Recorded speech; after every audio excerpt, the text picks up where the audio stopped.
Hello, everyone. Welcome. Okay, to the first episode of the I've Created a Monster podcast. You're like, Rushni, what is this? It is the birth child of sitting in the hospital with my son across surgery season and coming up with ideas for expression. Okay, I am currently live for my patrons. So I can have some people here with me live. If you are here watching live on Patreon, drop a pineapple. Drop a dragon in the chat. Let's go with a dragon emoji in the chat if you're watching. Okay, live on the YouTube feed. I am also live on Instagram because I thought it would be nice to let Instagram see a little bit of this because in this new podcast, I'm going to be running my mouth. Okay. So the beginning of the podcast is going to be all about why I'm starting this podcast in the first place, why I called it I've Created a Monster. Okay. Why I am wearing this headband. And then I'm going to talk about the experience being in the hospital with my son. Amen. Amen. Amen. So if you're watching on Instagram, you can come and join me and watch the entire taping live. Patreon.com/Glamazzini. You can either type that in your browser or you can click on the link on Instagram. Okay. Welcome you guys to the first episode. If you are a patron, you already saw me going all over the place trying to figure this out. Okay. My intention was to set up the shot back here. I can't even point. You see this chair back here? If you go back on Patreon right now, you will see me testing out multiple shots. And it was a big fat fail. One thing about me is I do not like it when there's chaos and pandemonium in my office. And so after many opportunities trying to get the shot to be me sitting back here, I can't point. The chair, you guys, trying to get the shot for this podcast to sit back there. Basically what happened is we ended up right back here at the desk. Let's talk about why I am doing this new podcast and why I called it I've Created a Monster. If you know anything about me, I'm a video creator and I am a life coach. Okay. And over the years, I've done a lot of sometimes I lean heavily on the hee hee ha ha funny version, the commentary and the viral videos, right? And many people on various platforms, especially I think Facebook, have found me because of me basically being a goof off on the internet. Okay. In recent years, your girl has leaned more heavily into coaching. I'm actually at the point of finishing a life coaching certification right now. Yeah. So when I did my virtual planning retreat last December 2023, I decided that I needed to create a space where I could be more expressive, a space where I could be more ha ha he he me. That wasn't necessarily the side by side funny videos because for some reason I felt like the side by side funny videos was coming to an end. It wasn't giving what it used to give. And so I just decided to stop doing it. Okay. So all year long, I have been trying to come up with a way to give myself a space to be more expressive and less serious. I'm never serious. Let's just put that out there. I'm never serious, you guys. I have had so many difficult things happen in my life and the jokes, everybody could get jokes, even when hard things are happening. So I'm never going to say I'm serious, but I wanted to have a place where I could be more creative and expressive and especially just speak my mind, talk my talk, say what I want to say. Okay. So if you are a person that's been rocking with me for a while, if you are a person that likes listening to me ramble, if you were a person that enjoyed the weekly update videos, I don't know if y'all remember that back in the day. Okay. The random Rushni's random ramblings, those videos. Okay. If you're a person that just likes to sit and listen to me talk because it's a good time, this is the podcast for you. I am creating this space with intention so I could just run my mouth and say basically whatever the bleep I want to. By the way, I'm saying bleep. Hello, Instagram, because I haven't decided if I'm going to curse on the internet just yet. A few of y'all have heard me curse on the internet before because y'all heard me tell you what happened with my son's leg last October when the school dropped my kid off with a broken leg. So I was cussing back then. I haven't decided if I'm going to fully cuss, but basically this podcast is for me to just run my mouth and talk my talk about whatever I want to. Patrons are going to be able to, they're watching me live right now on Patreon. Hey, you guys, say hi in the comment section.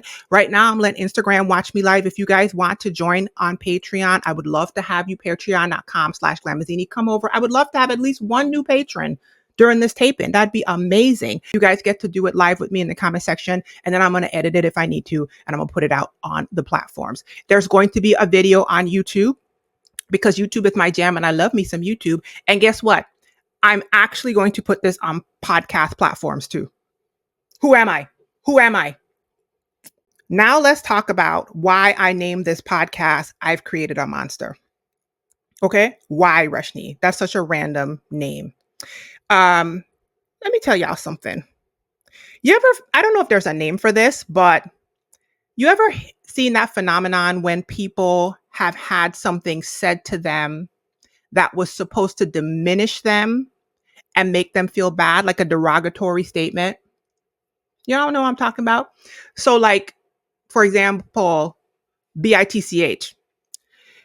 BITCH is supposed to be a negative word, a negative statement toward women, right? And it is because it's a female dog. And people will use that word as like a negative thing toward women. But then women kind of like took the word back and started calling each other that as a term of endearment. Like they reclaim the word, you know what I mean? Or even like the N word, okay? The hard ER is a racial slur, right? You know what I'm talking about? The GGA is like a term of endearment within the community itself. Okay. So keep that in mind. And that's going to make you understand why I decided to call this I've Created a Monster. Okay. So I'm sitting in the hospital with my son. If you guys don't know, I have a son. He is 12 years old. He just had a major back surgery. He was born with all kind of special needs and stuff. Right. And so I'm sitting in the hospital with my son for 2+ weeks, and I'm contemplating finally Dagnare at the end of the year, because this has been on my plan and retreat task to do all year long. Starting this podcast, I could run my mouth about whatever topic I feel like and whatever topic y'all want me to comment on, and whatever's on my mind, right? Just a loosey goosey place for me to go. And two things happen. First thing is I decide to check out Tony Baker's Verbal Cardio. I'm a Tony Baker fan. If you don't know who Tony Baker is, what are you doing with your life? Okay. He's like my favorite comedian. Just go to Instagram, type in Tony Baker. Okay. He has a podcast called Verbal Cardio. I know of it. I've seen clips of it on Instagram, but I've never actually watched Tony's podcast or listened to it. So I'm sitting in the hospital contemplating this podcast, and the voice in my head is like, Rashni, check out Tony Baker's Verbal Cardio. What's he doing out there? And I go and I look at Tony Baker's Verbal Cardio, and I'm like, that's literally what I want to do. I just want to create a space where my brain can get it all out. My brain can get it all out. Okay. So I'm sitting in the hospital. I'm binge watching, because I did it on YouTube, Tony Baker's Verbal Cardio. Yeah. That's why I got this idea of letting Instagram watch it. Okay. Once again, Instagram, you're going to get the beginning of this, but I'm about to cut you off. I'm about to cut you off when the juicy part starts about my son's stuff, right? So if you want to actually watch live and be in the comments live, like the people on Patreon, you gotta come and become a patron, patreon.com/Glamazini. I would love to have at least one more patron. Amen. Amen. Amen. Okay. So I'm in the hospital, sitting there, had the inspiration to like listen to Tony. And I was like, that's literally what I want. So then I'm like, what should I call it though? And I'm sitting there trying to think about like, what should I call a podcast where I just run my mouth? In the past, I had the weekly update, which was a weekly random chat where I chatted about random things weekly. And that's almost what this is going to be, although I don't think it's going to be weekly, right? And I did that for years on YouTube, years. And even before that, I would have these videos called like Rushni's Random Ramblings, but none of those things felt right to me. All of a sudden, I'm sitting there and I'm thinking, what is a thing that somebody has said to me where they were trying to diminish me, trying to break me down, trying to make me feel bad? Okay. Almost like they meant it for evil, but I was going to flip it, smack it up, flip it, and reverse it. Okay. And use it for good. And I kid you not, I'm sitting in the hospital room and I'm just like, what is something that's like that? And all of a sudden I hear in my head, I've created a monster.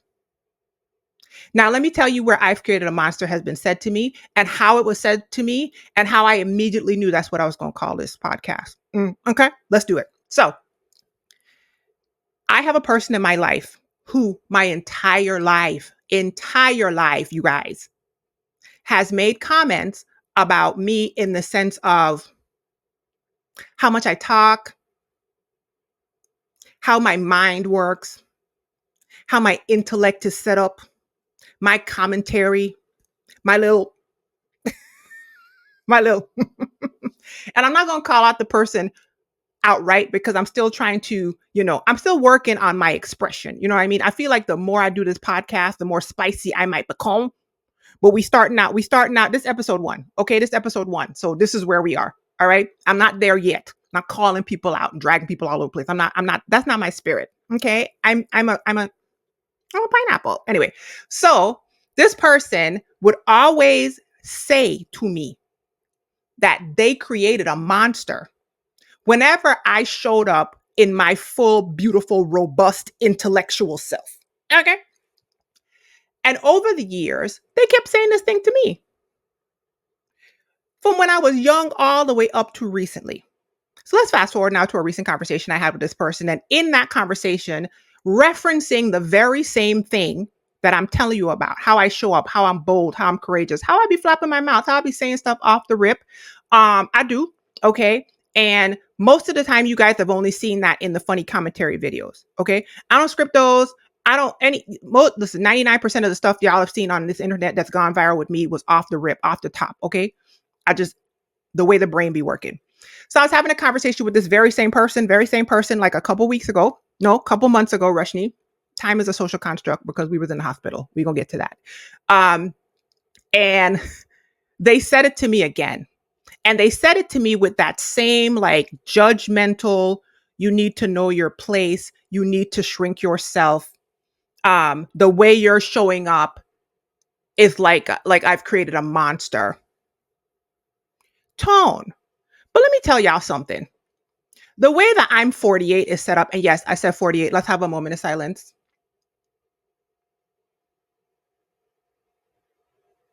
The video's not frozen Instagram. Okay, I was just giving y'all a moment to let that sink in.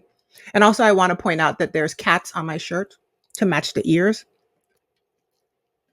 That Amazon said is a wolf, but I decided it's a cat today. Okay, let me go for the front. 48.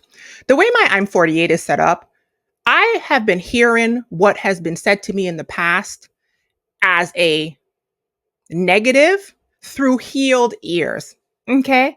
And not the fake ears, my actual ears. Okay. And when I'm listening with my listening ears, I was like, this person says this to me all the time. They have been saying this to me all the time, apparently in an effort to shrink me, apparently in an effort to make me be quiet, apparently in an effort to make me like be smaller. And it hasn't worked. Because here I am on the internet making an entire podcast with the actual words that have been said to me to try to shrink me. Okay. But I'm going to use this space to actually be big and expansive and amazing. Okay. And so that's why, you guys, I decided to take something, an exact phrase that has been said to me over the years from, I hope, a well-meaning person in a tone that sounds like they're trying to shrink me. I decided to name my entire podcast after that. Okay. Because it's a place of expression. Now, let me tell you something, because I'm a nerdy person. Okay. And the brain be braining. I decided to look up the word monster. Okay. Because I'm one of those people, when I look into things, I be looking into the meaning of the word and the back root, and all that kind of stuff. Right. So I look up the word monster. And of course, the definition for a monster is not a positive one. So I can't even be like, ooh, that person meant it positively. They didn't. They don't listen. Forgive them, Father, because they know not what they do. But a monster was like a little creature, a little ugly creature that's like negative. Some stripping is like that. I don't. Who cares? Okay. We're reclaiming the words. Okay. We're claiming my time, reclaiming the word monster. Okay. But then I look into the root word, the Greek and the Aramaic. I'm just being silly. I look into the root word. Okay. And the root word for monster, you guys, you're going to love this. I'm going to love it because I'm a nerd, and I'm going to just love it because this is my space to run my mouth. Okay. The root word for monster in English is the same root word for the word demonstrate, with that mon straight and that mon, whatever. It means to express yourself, an expression of a thing. And if you know me, if you know anything about me, ooh, I'm hitting my cute mic. I just got a new mic for this, y'all. I bought headbands for this, bands, multiple. Patreon has already seen like 3 of them. I bought headbands. There's a mic. There's a whole thing. Okay. I tried to have a different shot. It didn't work out. We're back here. Focus. I always say expression is the opposite of depression. So when I found out that the root word for the word monster is the same root as the word demonstrate, which is to express, and expression is the opposite of depression, I felt like that was God winking at me. Giovanna, you like this mic? Thank you very much. Okay. I saw somebody on YouTube. I'm talking to Instagram. I saw somebody on YouTube with this mic, and let me tell y'all, let me hip y'all to game. I paused the video, I screenshot their video, okay? And I reverse image Google searched it because God said it was for me. Okay? Y'all see how cute this is? Do you see it? You see it? Okay. So anyway, that is the reason why the podcast is called I've Created a Monster. Every single time I record, I have to say, I'm so used to saying film. Y'all gonna have to give me grace because I'm a YouTuber at heart. I'm a video girl at heart. There will be a video component of this all the time because who's doing audio only? I don't even like my voice that much. And it's not a self-hate thing. I just have, there's a lot. I have a list. It's a whole thing. Okay. Okay. Giovanna, that's right, Inspector Gadget. Let me tell you something. Y'all, things y'all don't know about me. Instagram is wilding, but I'm gonna tell them things that you guys don't know about me is when it needs to be found on the internet, I could find it. Okay. I be going into people's source code on their websites to find information. Y'all don't know it. You know that CIA friend that could find the information that is necessary to be found? It's me. It's me, Jessica.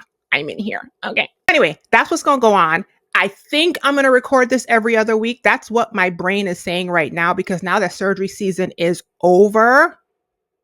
Thank you, Black Jesus with the woolly hair. Thank you, Jesus. Okay. And I have been I am successfully, my son and I are no longer sleeping in a hospital room.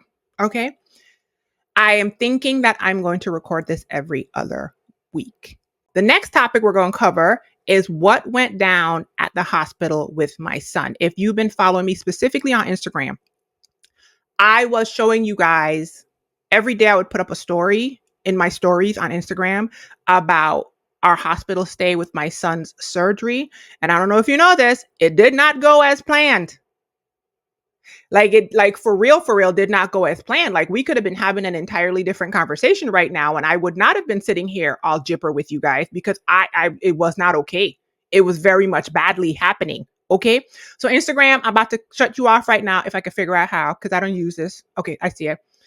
And if you want to finish the live recording, you got to come over to patreon.com/Glamazzini and become a patron. Listen, if you've been watching me on Instagram and you're just like, oh my God, this woman is going through it because I am.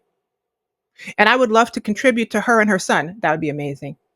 Patreon.com/Glamazzini is how you to do it. Okay.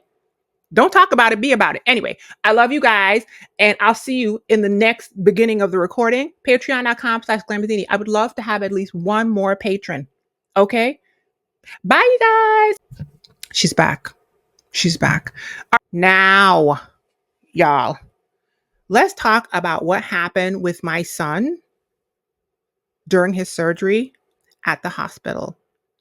And talk back to me in the comments. I don't want to feel like I'm just talking to myself, okay? Because it was a lot.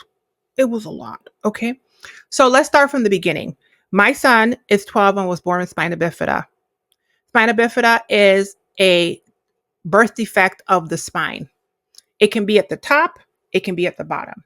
His was both, okay? The bottom is called spina bifida, the top is called a Chiari-2 malformation. That's the gist. When he was born, the bottom of his spine did not close properly, and that meant that his particular manifestation of this thing was he is a wheelchair user, he is not able to walk, and a bunch of other stuff. One of the bunch of other stuff is relatively severe scoliosis. Scoliosis is curvature of the spine, right? Spine is all over the place. So my son, as he grew being the son of super tall parents, because I'm 6'1" and my husband is 6'4", his back just started to stretch out. During the pandemic, during virtual school here at home on the landing, the back was backing. Okay. The back was wilding out. The back was just going out of control. He was just stretching, getting longer, floppy, all over the place. Okay. Okay.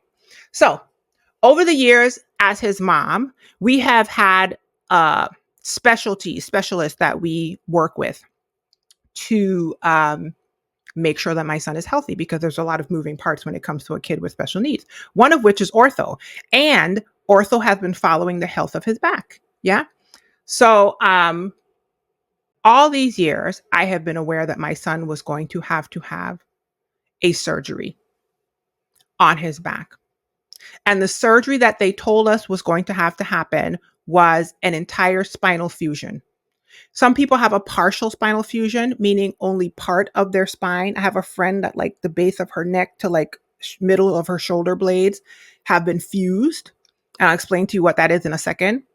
But my son's was going to be his whole thing. So middle of the shoulder blades all the way down to the pelvic bone. And what that means is they go into the person's back, they put rods down the side, they have screws. Well, they put the screws in first in the different vertebrae. They attach the screws to rods, you guys. And that keeps the person from flopping over because they don't have muscle control of their muscles, right?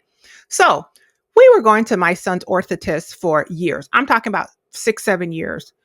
Every 6 months, doing x-rays, doing the appointment, talking to the doctor, the surgeon, talking to the nurse practitioner. And basically, because he was still very flexible in his scoliosis, they was like, everything's great. We'll see you later. They didn't want to do the surgery too early because they don't want to do it too early when the person's too young, because they want them to have as much growth as possible, because fused means not growing anymore. Wherever they fuse, he ain't gonna grow no more. So we waited years, and every year we'd go every 6 months. So last January, January 2023, my son got sick. I went on a girls' night. Let me see if I can remember all this. I went on a girls' night. I came home that weekend. I went on a girls' weekend at a hotel. When I came home that weekend, my son had 2 respiratory viruses. I did not know that. I just knew that my son was like low responsive and acting like he was out of it. So I rushed him to the emergency room, and that was January or February of 2023, and find out that he has 2 respiratory viruses. Wet. Okay. So all of that's going down. It's going down for real. It's going down for real. It's going down. And we consulted with his orthotist right before that, and they said everything was fine.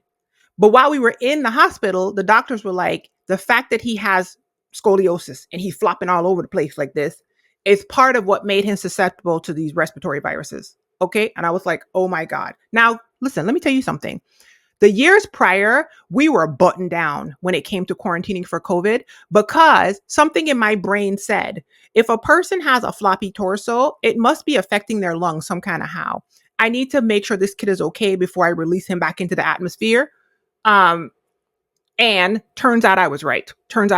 Okay. Because literally the doctors were like, thoracic spacing issues is part of what contributed to the issue with the respiratory viruses, like sticking and not right. Anyway, so that was last January. All hell broke loose. You guys probably heard me talk about that on some platform. It was traumatizing. We spent, I think, 4 nights in the PICU and regular hospital floor. And then we came home with my son. Okay.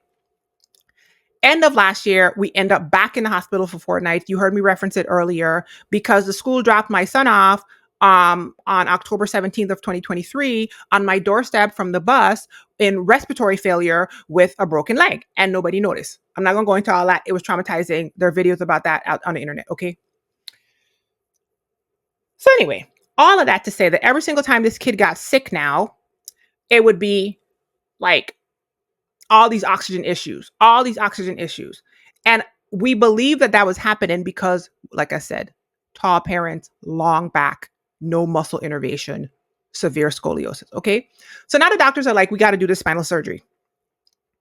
Like, we got to actually do it earlier than we thought we were going to have to do it. Now, granted, he has grown a lot, so it's not horrible, but that's part of the impetus for like, we got to do the surgery. So this surgery has been in our minds for years.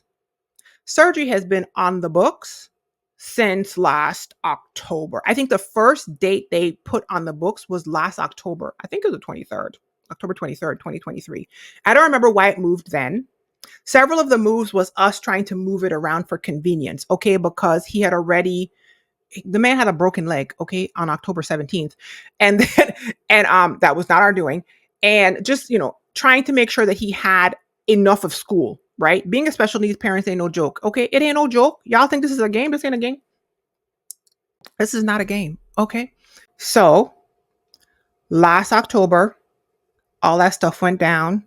The date had to change. It had to change again. It had to change again. And basically, it was like this balancing act of trying to make sure he had enough school days, not pull him out of school for surgery, but also like all these moving parts of all these other things happening, right?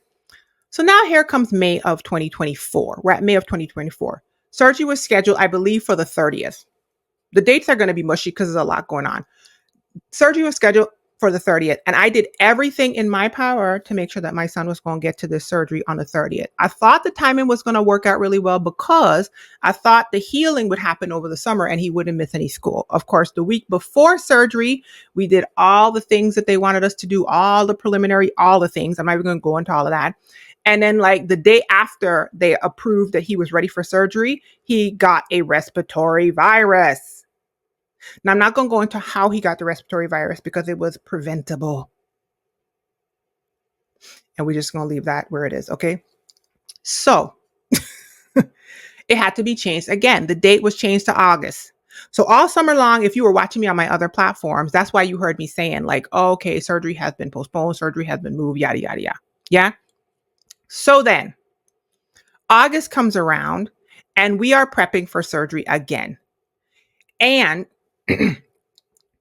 we prep for surgery a week before August surgery date's supposed to hit. The surgery team calls us and they're just like, oh yeah, we can't do it next week. We got to do it again. Not gonna lie, I had a mental breakdown, but I got myself back together and then they postponed it again. And it was rescheduled for September. Now, September comes, we finally make it to surgery.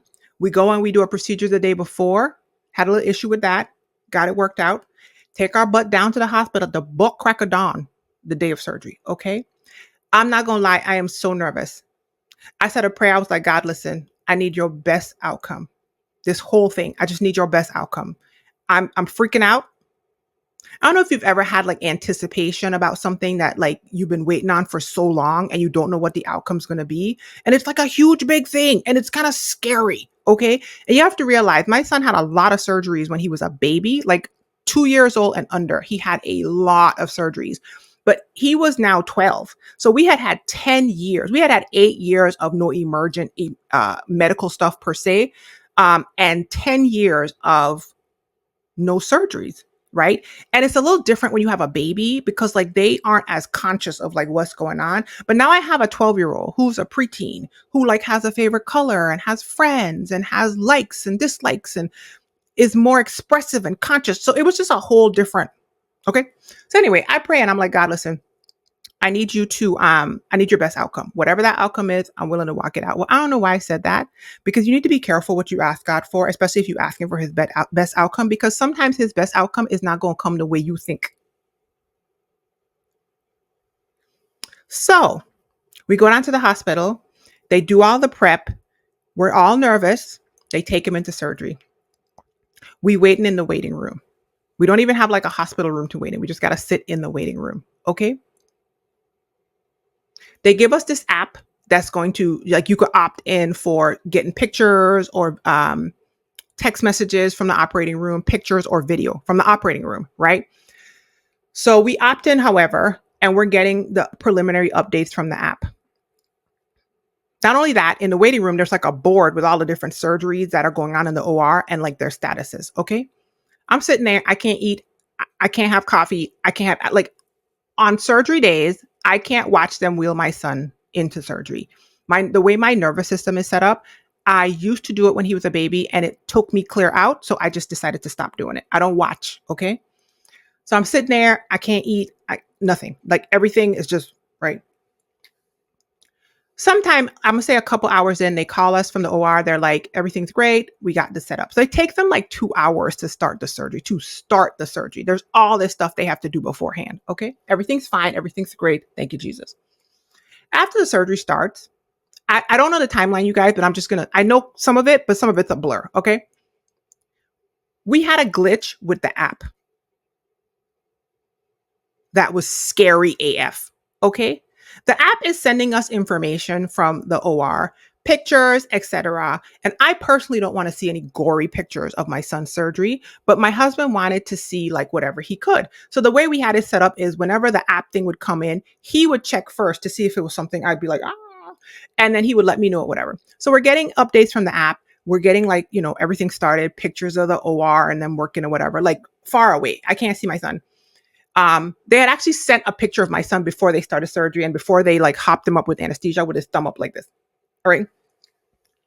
So anyway, let's say a few hours into surgery now. Let's say an hour and a half, 2 hours in, right? So 2 hours in from the 2 hours in from the prep, and then like an hour and a half more or something like that, right? We're not getting any updates. And then all of a sudden, the app sends a notification to my phone that's like, this procedure has ended. What? I'm sorry, what? Oh, you know what? I forgot something. Let me go back. Rewind. That was a rewind sound. So before that, I get a call from the lady. I can't believe I forgot this. I get a call from the OR, and the lady's like, hey, by the way, chaos and pandemonium just occurred, but we got it under control. I'm sorry. What do you mean by that? What do you mean by that?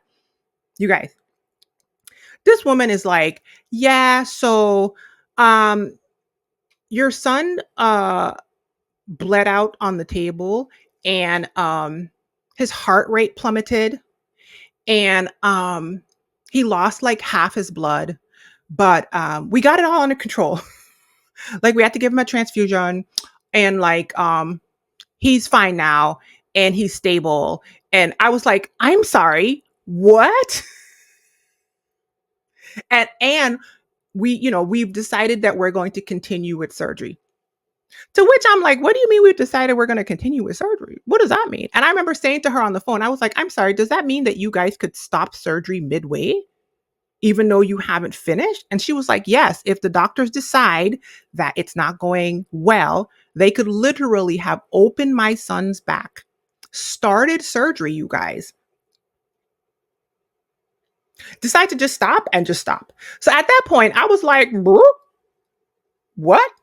But I mean, what am I going to do? We are already here. We're here, right? So anyway, that happens. But she's like, all is well. All his stuff looks good. Vitals look good. He's back to his, good baseline. And we've decided to continue. At this point, it's above me now. I got to trust God because I asked God for his best outcome. And I got to trust the surgery team because I'm just a mom standing in the waiting room. What is me going to do? Okay.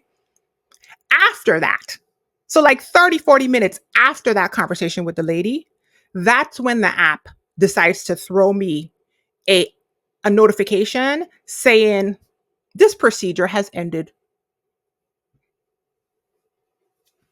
What? Now, as a person with a technology background who understands that sometimes technology can flub up, I was sitting there thinking to myself, this could be two things. It could be that the app is just bugging, or it could be that they decided to stop the procedure and the app is linked to the OR, and it just, because it's like synced with a procedure number or something like that shows up on the board with the status and everything. And because the status changed, the app is unfortunately the first one to tell me that this procedure has ended. And you can imagine being a mom sitting in the room after these people told you that your son almost like left us like an hour ago. Getting an alert like that freaked me and my husband all the way out. Okay, I almost just cussed. It freaked us out. And then the stupid app had the audacity to bump us over to a survey. Ain't nobody got time to tell you no survey right now. It was like, thanks for using the app. The procedure has ended. What do you think of the app? What? So anyway, long story short now, that was a very tricky moment in that day. Okay. So now fast forward, we finally get in touch with the lady in the OR who is the one that's communicating with us through the app and who's the one that's calling and telling us the updates, the lady telling us the stuff. Okay. And we were just like, I'm sorry, ma'am. The app told us the procedure has ended. Well, no, I went up to the front desk and asked the lady behind the front desk. And she was like, I don't see anything here. It says that the procedure, the OR is still going and the status, the front desk lady. So I was like, that's good. That's good. You know? So anyway, we get in contact with the lady in the OR now. We're like, ma'am, this app of yours has told us the procedure has ended. What does that mean? And she was like, oh, nothing. I don't know. Maybe the app just, I don't know. And I was like, ma'am, I was like, ma'am, you can't have people sitting in a waiting room on pins and needles. Call them and tell them that their son almost passed away. And then 45 minutes later, have an app just time out. Y'all want me to flip tables up in here? Anyway, long story short, it turned out that the app was just bugging. Technology was just technologying. Okay. And she eventually sent some other person, got in contact with somebody outside the OR to come and because they had to reset it back up, right? There was some wisma that they had to do. Okay. At that point, I don't trust this app no more. Yada, yada, yada. She's like, everything's fine. Everything's going great. So I decide to relax now because we 3 hours in, 4 hours in, and everything's going better. Okay. We had that huge scare earlier, but everything's going well. So we're sitting there, you guys, 6 hours later, 6 hours total. So from the beginning of when the surgery started, the procedure, to the 6 hour, my son's surgeon comes running out of the OR and he's just like, we're going to stop surgery. We're going to stop surgery. And I was like, what? What's happening? What is happening now? He sits down and he basically explains to us that my son's numbers crashed again for the second time. He was stable for hours. They were making incredible progress after that chaos at the beginning, but his numbers crashed again. And because he crashed a second time and they got him stabilized, that's what he told me. And because it had been 6 hours in, and this is a child's body, he just did not feel comfortable putting him through anymore because another crash might not end positively, is basically how he put it. I don't know exactly his words, but that's basically what the man told me. Okay. And he was like, listen, I know that other surgeons would choose to go forward. There are people who would keep going because the opposite choice is to inconvenience you guys, meaning you came here for a surgery that starts and ends today. And if you have a surgery that starts and doesn't end today, that is a huge inconvenience.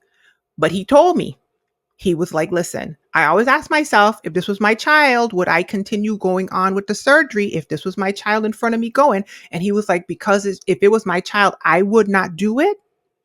He was like, I'm sorry, I'm going to have to inconvenience you guys. Surgery has to stop abruptly.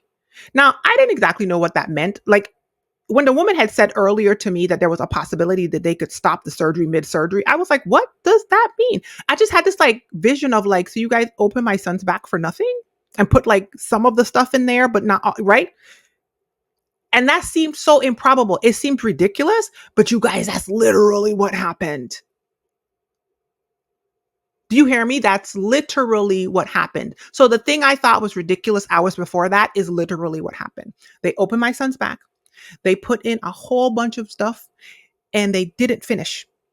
Because his numbers dropped the second time, they decided to stop abruptly, temporarily close him, and send him to the ICU. So we go to the ICU now. And before we go in to see my son, the anesthesiologist comes in. There were two of them that had talked to us before the thing. The surgeon was alert, but peaceful and calm. He's a 30-year veteran. He is a doctor we've been talking to all these years. He has done thousands of these surgeries. He also explained to us what happened the first time. I'm not going to go into all of what happened, but let's just say my son has a unique anatomical thing going on in his back that the surgeon had never seen before and was not expecting. And that unique anatomy also came with increased vascularity, meaning increased number of small blood vessels that were bleeders, basically. Hence the original blood thing. Anesthesiologist comes in on 10, you guys. Anesthesiologist comes. I'm just like, okay, here's the thing. I understand that they were just inside of the OR, and I understand that they had to basically like bring my son back to life twice. So that's why they were on like 25. Okay, on a scale of 1 to 10, these people were on 25. But as a mom, not the energy I needed. Like after you just told me that this surgery was done, and I'm sitting there thinking, what does this mean? Like, what, you guys, what? Like this morning, I showed up with a perfectly good kid in my mind. And this afternoon, what are y'all giving me? That's what I was thinking. Okay. This man comes in and sits down. And the minute I saw his energy was like, I turned my head. I couldn't look at him. I had to just listen to him. I also noticed that this man had blood on his scrubs.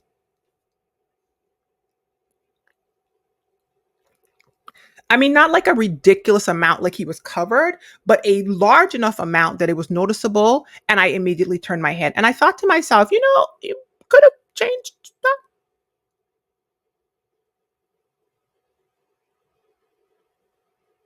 Come in and talk to us. Maybe he did not notice that it was there. I'm not sure how. His team member was right there. And I don't know how she didn't notice it was there. But this is the person that came and talking to us. Okay. On 25, I'm grateful for their abilities to bring my son back to me. Okay. Love it. But also bloodstains on the scrubs. My son's bloodstains. Okay. Because I saw you this morning and that was not there. And I heard what happened in the operating room. I don't know what happened. It must have been chaos in there. I cannot imagine. So anyway, the man tells us what happened. And basically he's like, I don't know what happened.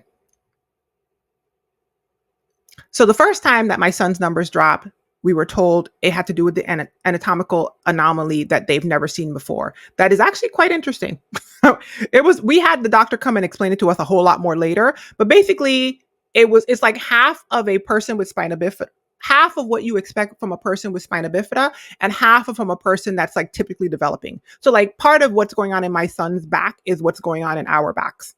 Like typically developing backs, and that's not supposed to be the case. So the doctor was like, what is this? Like the doctor said he actually stood back and was like, I've never seen, what is happening? It's like half spina bifida, half not. Listen, I don't know what's going on in there. Okay. Either way, wasn't expected, caused chaos. The second time, the anesthesiologist was like, I don't know what happened. And he was like, that's why it scared the living daylights out of me, because the first time we kind of know what happened. The second time it just happened out of nowhere, which made them feel like they couldn't do anything about it. They stopped the surgery, all of that. We end up in the ICU with my son, chaos. Okay. He had to come out. He had a breathing tube. It was, imagine a surgery that had to stop abruptly. It wasn't like a peaceful ending to the surgery. So there was a lot going on. Okay. And my son, I'm going to abbreviate this, basically spent a week in the ICU, temporarily closed between surgeries. Temporarily closed. Came out with the breathing tube, had to keep the breathing tube in, and had it removed the following day. For 3 to 4 days, they didn't even know he could talk. I would tell them that he can talk, and because they had never heard him speaking in the ICU, they just had to take my word for it. I actually had the speech therapist bring a placard with letters on it because we were trying to get him to type on his tablet, and he was so out of it. They had him highly medicated because, remember, temporarily closed. Okay, there was a lot going on. There was a lot going on, you guys. And had him like, he decided that he preferred, pointing out words on the little placard with the letters on it. So the beginning after that surgery was spent, if I'm being honest, rejoicing for the fact that my son was alive. Because 2 times, not once, 2 times, he could have not been here. And although the anesthesiologist freaked me the F out, I'm grateful for them because the two of them, that guy with the blood on his pants and the other lady, did their jobs. Okay. They did their jobs. So the beginning of the ICU stay, after the first surgery was trying to get my son back to his normal. Okay. He had issues with the breathing tube being in there because you're not supposed to come out with it in. And then he started becoming more alert and the breathing tube was still in. And it was a lot, you guys. I'm not even going to lie to you. I know a lot of times when I'm on the internet, I'm like, hee hee ha ha ha ha ha hee hee hee. Okay. This is not a game. Okay. It's not a game. So that happened. He eventually started talking again very slowly, probably by like day 3 or 4. I don't know exactly when, but eventually he did. He stopped, I remember when the one nurse, I told the nurse, I was like, because they had to do these like neurology tests to make sure that he was still like, okay. He couldn't move his arm. There was so many things going on. And so they're doing the neurology test and my son is like over it. He's over it. And I told the nurse something. It was a male nurse. And I told the nurse, like, he talks. He was like, he talks, right? What's it based on? I was like, he talks just fine. And he has a really deep voice. His voice is changing because, puberty.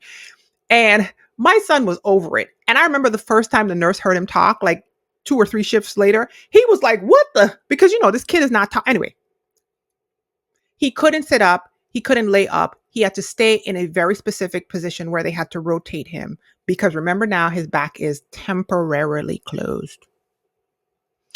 So surgery was then scheduled for a week later.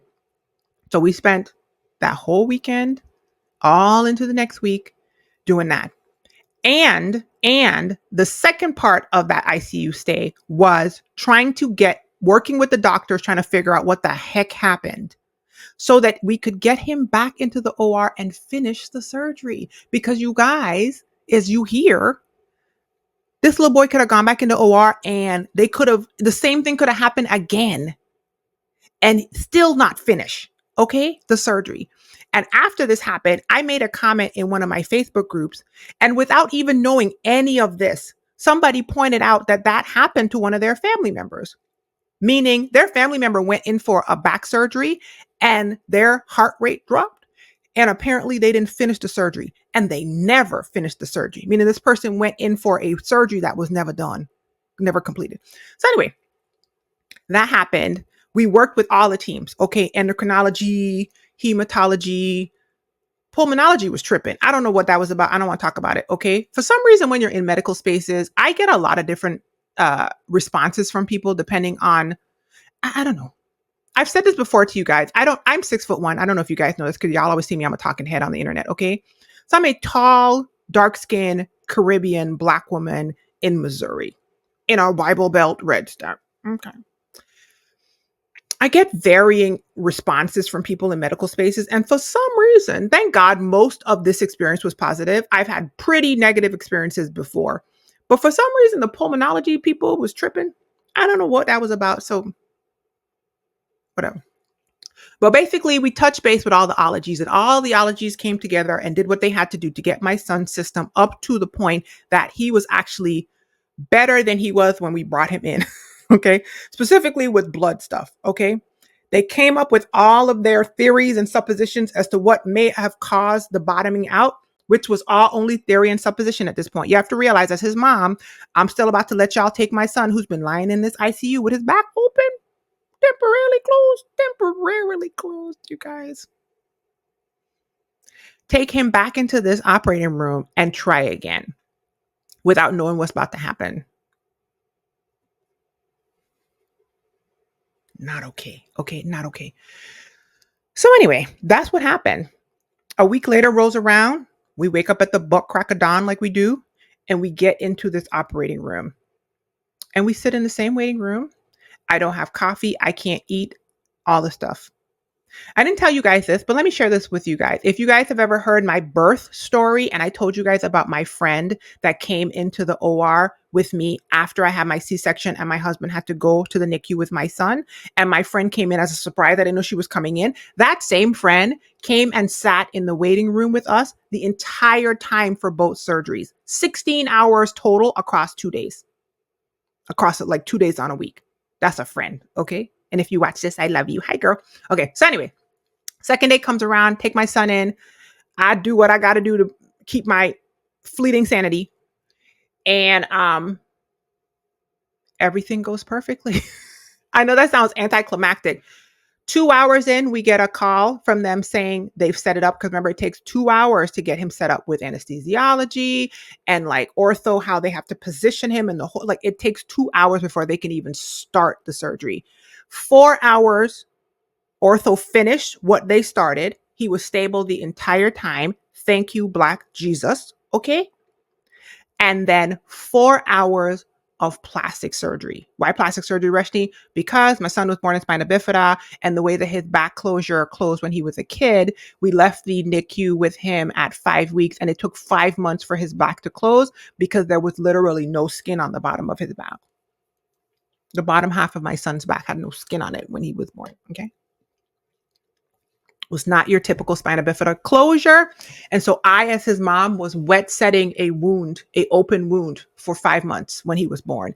Needless to say, the skin did not like fully come in perfectly. And there was always some problematic spots with his skin. So we brought in plastic surgery. Plastic surgery is not necessarily a specialty that would do a spinal closure, but in his specific instance, he was going to get this upgraded fancy back. Okay. So it took them 4 hours plastic surgery. So for a total of 6 hours the first surgery day and 10 hours the second surgery day. My son came out and it was amazing. And the reason why it was amazing, you guys, is because we had already went through active holy hell the week before with that emergency chaos coming out. So the second time was the outcome we expected the first time. And I'm sure to other people who have never been this, they'd be like, it was so peaceful. Like it was peaceful. He didn't have the breathing tube in. Like all the little other things that were happening around weren't happening. It was, I'm not going to go into all of that, but it was like night and freaking day. And when they came in and they turned him and I wanted to see his back, I was expecting chaos. I was like bracing myself for the worst thing I've ever seen. And it was so neat. And it was so pristine. And it was just like the way it was set up was like, oh, that's not that bad. And I remember my mother-in-law was looking at me like, girl, your son's back was cut off. And I was just like, it actually ain't that bad, girl. It's all about perspective. It wasn't actually that bad. So anyway, the second time ended like the first time was supposed to. It took us a week to get there and a week of active, like WTF. I'm not even going to lie, you guys. Active WTF is going on right now. I cannot believe this happened. But the second time was amazing.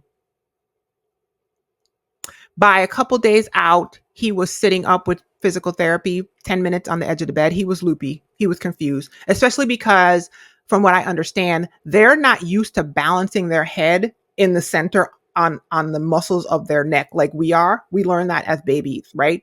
Because they have scoliosis and they're always flopping all over the place. You know, they are learning to do it when they're older. I have a friend whose child learned it as a teenager. And so when they first brought him up, he was like, what in the world? Head was going all over the place. Second day, a lot longer with PT, probably like 30 minutes on the edge of the bed, also in his chair.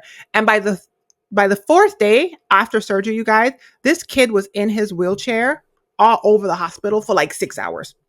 Like I could barely get him back into the thing. Now he was highly medicated. Okay. But even then we were all over the place. It was the week before when everything was, the ish was hitting the fan, basically. I'm not going to lie. I told my coaching membership this yesterday. My brain went to planning a funeral. I'm not going to lie. I'm going to just say it. And I had to tell myself, none of that is happening right now. That is an imagination. And I started telling myself that is a vain imagination. And in this particular part of your life, you don't have time for dealing with things that are not happening in the room right now. And so I would literally picture myself pushing thoughts out of the way that were not happening in the room while I was in the waiting room the first day of surgery. And that's how I made it through that. And literally, that's how I made it through the whole thing. Not even gonna lie to y'all, okay?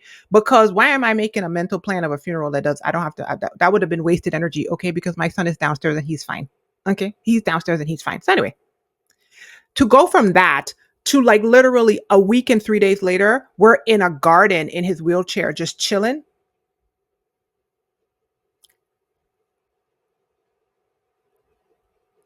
I think only special needs moms or caretakers, if you're a caretaker, because a lot of people have had medical situations, but with like other family members, only caretakers are going to understand what that feels like. And that's what happened. So we spent a whole other week in the hospital with all of the consultations for all the allergies I told you about: endocrinology, orthopedic surgery, orthotics and prosthetics. We had to get leg braces made for him, but we no longer need a torso brace. All my son's torso braces are no longer necessary because he does not need an external torso brace because they put in an internal brace. It's fascinating. Wheelchair guy came, readjusted my son's chair 4.5 inches taller immediately. 4.5 inches taller. Wild. Like, I'm still getting used to looking at my son and like seeing my son, because like, who is that? Who is this? Like, um, hematology. Listen, finally pulmonology showed up because apparently they didn't know they were supposed to. Let me stop.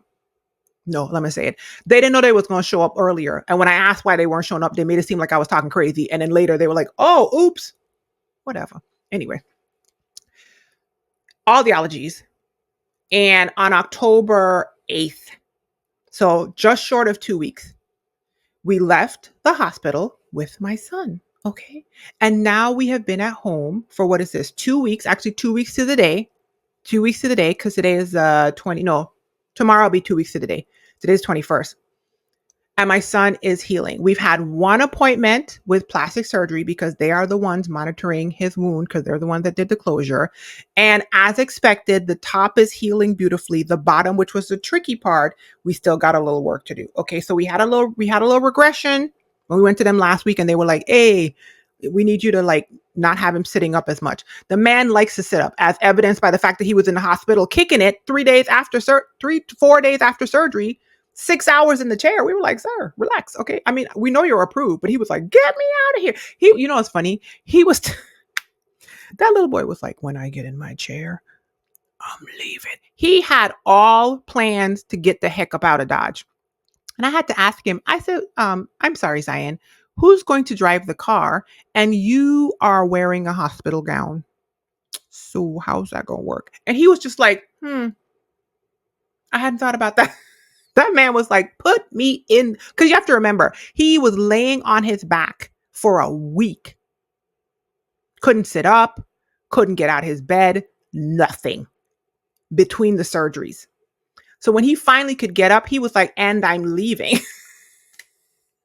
which was so funny to me. And I was like, "Sir, you are wearing a hospital gown and you cannot drive. So this plan is not been thought out." Anyway, all of that to say, when they sent us home, with a couple things still on him. They're always like, there's wound vacs and drains and all this kind of, there's multiple ones. They took some of them out in the hospital, sent us home with a few of them.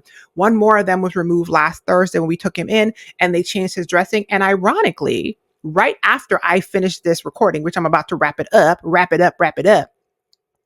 I'm about to go downstairs, take off the dressing off of his back, meaning his entire back wound is going to be wide open, because I'm a nurse, because I'm a special needs mom, and that's what we do. Okay. And I'm about to give him like a little sponge bath situation and change the dressing on this man's entire spinal fusion wound. And also check to see how the bottom is healing. Now, granted, my mother said this to me when I was in the PICU after the first surgery, and all hell had broke loose. And I call her to tell her what was happening. My mother calmly said to me, "Rushni, we've done this before. We've been in the ICU with Zion's back wide open before. We've done it before. We'll do it again." And let me tell you what, the way that thing settled me all the way down, because she's right. My son was in the neonatal intensive care unit as a child for 5 weeks with his back open. They sent me home with a kid with his back open, and I wet set a wound for 5.5 months. So sending me to an ICU, the pediatric intensive care unit, with a kid with his back actually quite closed, like they temporarily closed it, is an improvement. compared to what I actually had to do last time. She was like, you've done this before. Also, his old physical therapist, who is also his godmother at this point, okay, because I'd be getting attached to people. She said something similar to me. She was like, girl, you done did this before. She said, and you rocked it last time. So I know you're going to rock it this time. So that's what I'm about to go do. I'm about to get off this after, because I just told y'all what went down in these special needs mom. This kid had the audacity to try to leave me twice. Twice.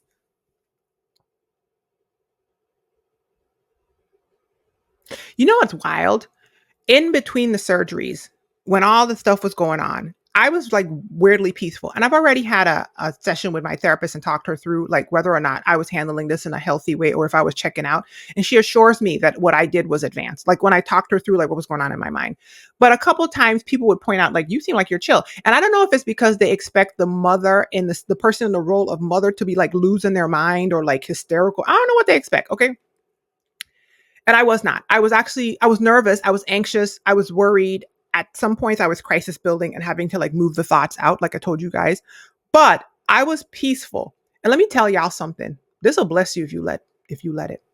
The reason I was peaceful was because I had already asked God for his best outcome the morning before I went to surgery, the first surgery. When I sat up in my bed and I prayed, I said to God, God, I want your best outcome. And whatever the path is to your best outcome, I'm willing to walk it.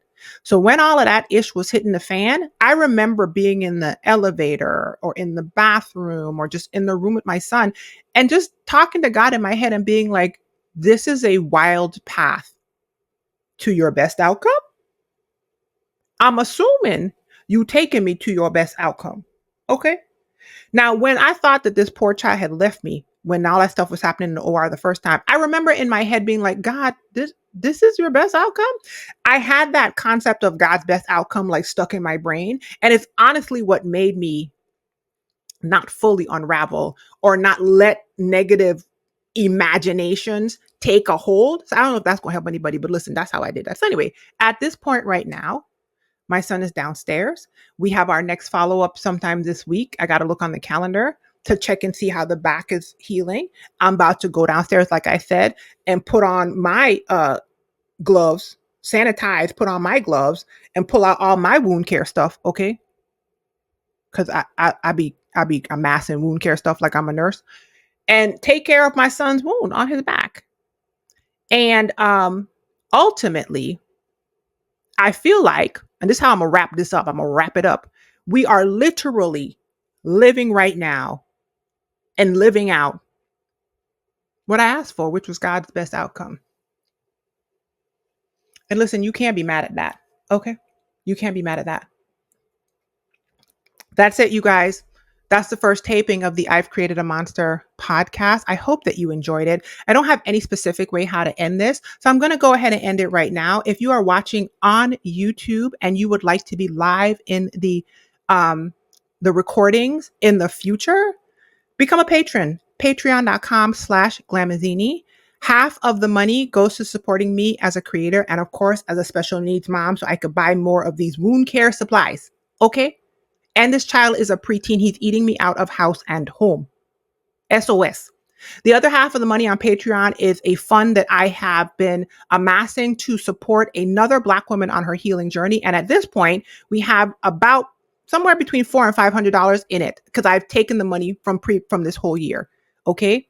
So if you would like to be a part of either of those things, support the sponsor of our podcast. Okay. Patreon.com/Glamazini. Another thing I wanted to say before I go is, if you ever see a topic that you want me to talk about on this podcast, the next recording will be in a couple weeks, right? A couple weeks from now. Let me know on Patreon what you want me to talk about. It could be anything. It could be something that's happening in the news, something that's happening in current events, whatever topic, anything. It could be asking me what my favorite ice cream flavor is. I don't care. All right. That's it. Be well, you guys. I'm going to end it with my Glamazini thing until I figure out another ending. Be encouraged, okay? Create your own monster. Bye, y'all.